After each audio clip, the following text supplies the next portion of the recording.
Media మిత్రులందరికీ నమస్కారం. రాష్ట్ర ప్రభుత్వం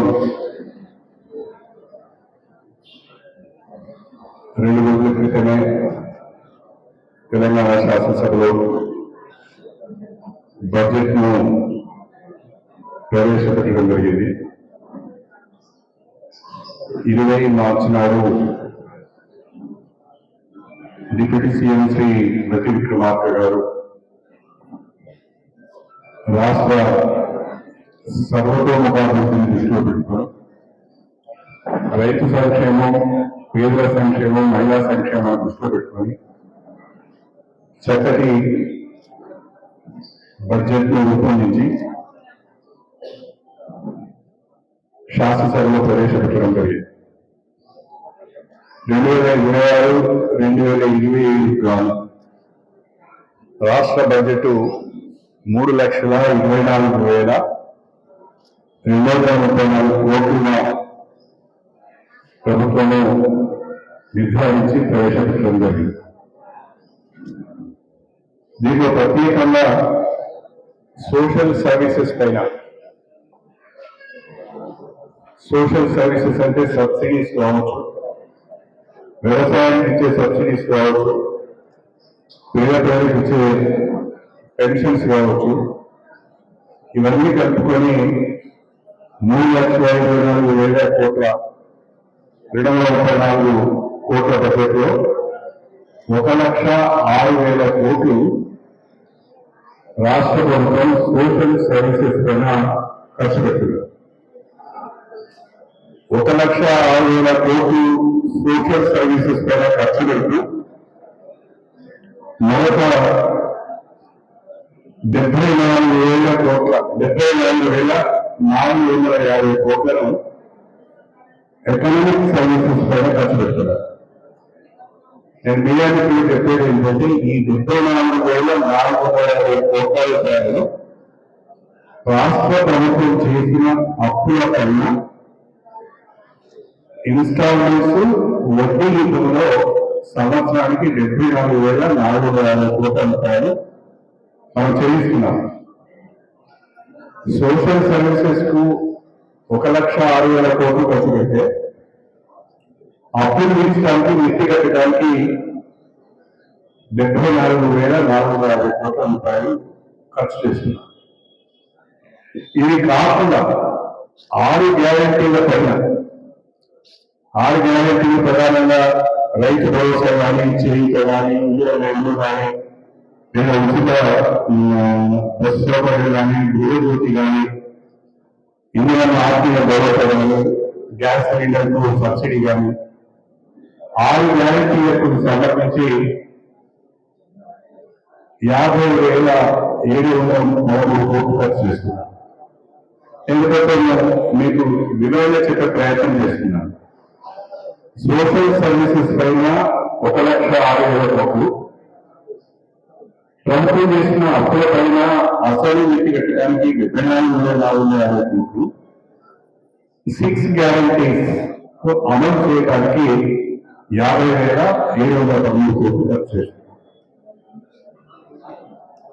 ఇది కాకుండా వ్యవసాయ రంగానికి సంబంధించి కూడా రైతు భరోసా కానీ, సన్నాహక భరోసా కానీ, ఉచిత విద్యుత్, ఇవన్నీ వీటన్నిటికీ కూడా మనము ప్రాధాన్యతనిస్తూ బడ్జెట్లో మనము నిధులు కేటాయించుకోవడం జరిగింది. ఈ గణాంకాలను చూస్తే మనకు అర్థమయ్యే విషయం ఏంటంటే బడ్జెట్లో సింహభాగం సోషల్ సెక్టార్ పోతున్నది. బడ్జెట్లో సోషల్ సెక్టార్ తర్వాత అప్పులు మిత్తులు చెల్లించడానికి పోతున్నారు 74,450 కోట్లు. ఇది రాష్ట్ర ప్రజలు అర్థం చేసుకోవాల్సిన కోట్లు. గత టీఆర్ఎస్ ప్రభుత్వం 10 సంవత్సరాల కాలంలో దాదాపు 8 లక్షల కోట్ల రూపాయలు అప్పు చేసి తెలంగాణలో అప్పుల పాలు చేసింది. ఆ అప్పులు చెల్లించడానికి ఇప్పుడు నానా అవస్థపడవలసి వస్తుంది. ఒకవైపు అప్పులు చెల్లిస్తూనే, మిత్తి కడుతూనే మరొక వైపు ప్రవేశించిన 6 గ్యారెంటీలను అమలు చేయడానికి రాష్ట్ర ప్రభుత్వము ప్రయత్నం చేస్తున్నది. దీన్ని రాష్ట్ర ప్రజలు గమనించాలని చెప్పి నేను కోరుకుంటున్నాను. ప్రతిపక్ష పార్టీలు వాళ్ళ ఉనికి కొరకు చౌకబార విమర్శలు చేస్తున్నారు. తెలంగాణకు ₹1 ఆర్థిక సహాయం చేయని బీజేపీ వాళ్ళు కూడా బడ్జెట్ పై విమర్శ చేస్తున్నారు. 12 సంవత్సరాలు కేంద్రంలో అధికారంలో ఉన్న నరేంద్ర మోదీ ప్రభుత్వం, భారతీయ జనతా పార్టీ ప్రభుత్వం తెలంగాణకు ఫైనాన్స్ కమిషన్ కానీ లేదా ఇతర కేంద్ర సంస్థల నుంచి నిధులు తప్ప అదనంగా తెలంగాణకు ఏమైనా ఓదరుతారా? 8 ఎంపీలు ఉన్నారు, 2 మంత్రులు ఉన్నారు. చట్ట ప్రకారంగా న్యాయపరంగా వచ్చే నిధులు కాకుండా మీరేమైనా అదనంగా తెలంగాణ రాష్ట్రానికి తెచ్చారా? ఏమోహం పెట్టుకుని బడ్జెట్ మీరు మాట్లాడుతున్నారు. తెలంగాణ ప్రజల సమాధానం చెప్పాలి.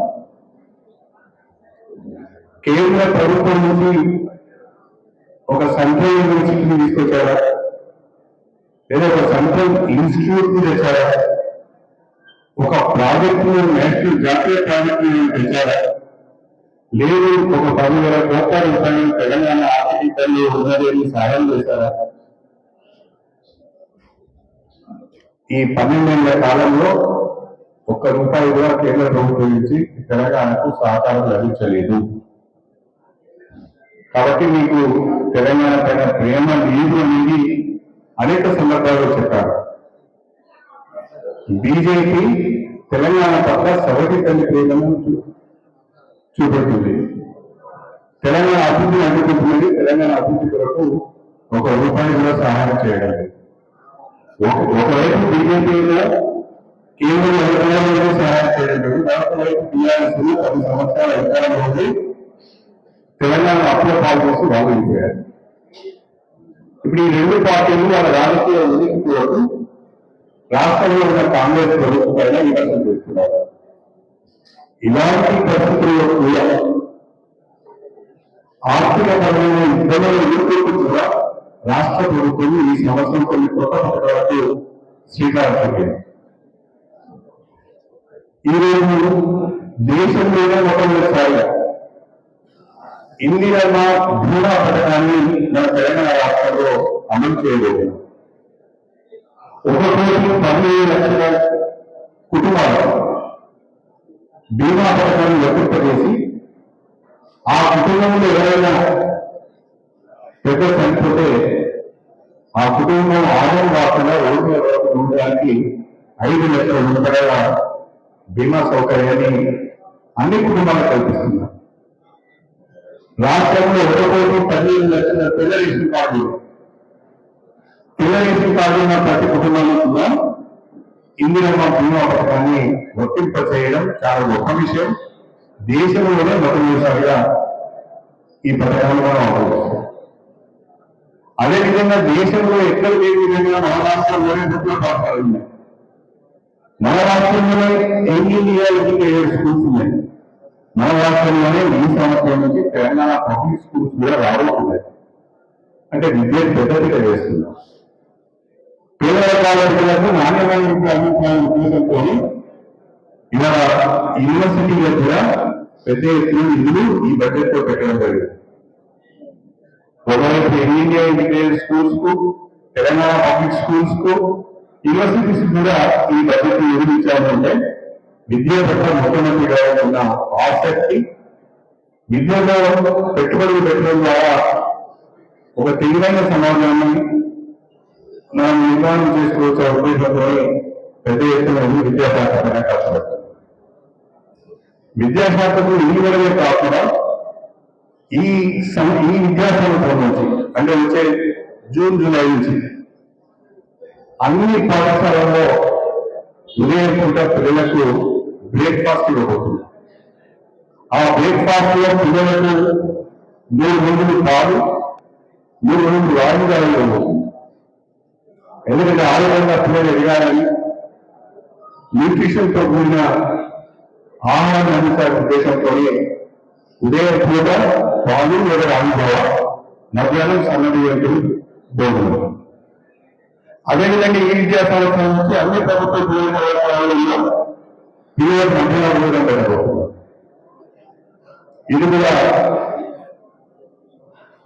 పిల్లలు గమనించాలని కోరుతున్నాను. ఇది కాకుండా దాదాపు 4-5 సంవత్సరాల నుంచి భర్తలు చనిపోయి పెన్షన్ కావాలని చాలా మంది దరఖాస్తులు పెట్టుకున్నారు. విడోస్ మన దగ్గర దరఖాస్తు చేసుకున్నారు చాలా మంది. పాపం ఆ ఒంటరి మహిళలకు పెన్షన్ లేక 3 సంవత్సరాలు తీయలేదు, 2 సంవత్సరాల నుండి ప్లాన్స్ వచ్చి మొత్తం 5 సంవత్సరాల నుంచి వాళ్ళ పెన్షన్ రాక నేను గ్రామాలకు వెళ్ళినప్పుడు నా భర్త చనిపోయి 4 నెలల పెన్షన్ అదే అడుగుతున్నారు. వాళ్ళ కొరకు ఈ సంవత్సరం ఈ బడ్జెట్ లో కొత్తగా 2 లక్షల పెన్షన్ ఇవ్వబోతున్నామని చెప్పి ఈ సందర్భంగా తెలియజేస్తారు. ఒక మాట చెప్పాలంటే ప్రజా ప్రభుత్వం ప్రజా బడ్జెట్ తో ప్రవేశపెట్టిందని చెప్పడంలో సందేహం లేదు. తెలంగాణ సమగ్రాభివృద్ధికి ఉపయోగపడేదే కాకుండా వ్యవసాయ రంగాన్ని అభివృద్ధి చేసే విధంగా పేద రంగాలను చేయించే విధంగా ఈ బడ్జెట్ ఉన్నారు. ఈ బడ్జెట్ రూపొందించిన ముఖ్యమంత్రి గారికి, అదేవిధంగా ఫైనాన్స్ మినిస్టర్ భద్రత గారికి ప్రత్యేకంగా నేను ధన్యవాదాలు చెబుతున్నాను. అదేవిధంగా ప్రభుత్వాన్ని సాగునీటి రంగానికి సంబంధించి దేవాలయ ప్రాజెక్టులను మీరు ప్రాధాన్యత ప్రాజెక్టుల్లో పెట్టుకున్నారు కాబట్టి ఈ సంవత్సరం దేవాలయాలకు 1,000 కోట్ల రూపాయలను కేటాయించి అసంపూర్తిగా ఉన్న పనులను పూర్తి చేయగలిగినట్లయితే దేవాలయ ప్రాజెక్టు ద్వారా 2 జిల్లాలో 6 లక్షల ఎకరాలకు సాగు అందించే అవకాశం ఉంది. కాబట్టి దేవాలయ ప్రాజెక్టులు ప్రాధాన్యత ప్రాజెక్టులో పెట్టడమే కాకుండా అదే స్థాయిలో నీళ్ళు కేటాయించి పనులు పూర్తి చేయాలని చెప్పి నేను డిమాండ్ చేయబోతున్నాను. తద్వారా దేవాలయ పూర్తి చేసినట్లయితే ఉమ్మడి వరంగల్ జిల్లాకు ప్రత్యేకంగా బ్రహ్మాండ జిల్లాకు శ్రీకాకుళం బ్రహ్మాండంగా లబ్ధి చేకూరబోతున్నది. ఒక శ్రీకాకుళం నియోజకవర్గంలోనే దేవాలయ ప్రాజెక్టు కింద 1,20,000 ఎకరాలు సాగులోకి వస్తున్నారు. దాదాపు అన్ని గ్రామాలకు కాలువ ద్వారా నీళ్ళు వచ్చినప్పుడు భూగర్భంగా జరిగే అవకాశం ఉంది కాబట్టి 2 పంటలు రైతులు పండించుకునే అవకాశం ఉంటుంది. మన స్టేషన్ దాంతో మరొక వ్యవసాయ రంగం మరొక అభివృద్ధిని నియోజకవర్గంగా తీర్చిదిద్దుకునే అవకాశం ఉంది. కాబట్టి దేవాలయ పైన ప్రత్యేక దృష్టి పెట్టాలని చెప్పి రాష్ట్ర ప్రభుత్వాన్ని కోరుతున్నాను. Thank you. 6 గ్యారెంటీలను అమలు చేస్తున్నాం. 6 గ్యారెంటీలకు ఈ బడ్జెట్ లో 50,000 కోట్ల నిధులను కేటాయించడం జరిగింది. దానికి చట్టబద్ధత కలిపి నిధులు కేటాయించడం అంటే చట్టబద్ధత కల్పించినట్టే. మరొక చట్టబద్ధత కల్పించడం ఇప్పుడు అన్ని దాదాపుగా వస్తున్నాయి, ఇస్తున్నాం. ప్రత్యేకంగా చట్టబద్ధత కల్పించవలసిన అవసరం ఏమి లేదు, రాజకీయం చేయడం తప్ప.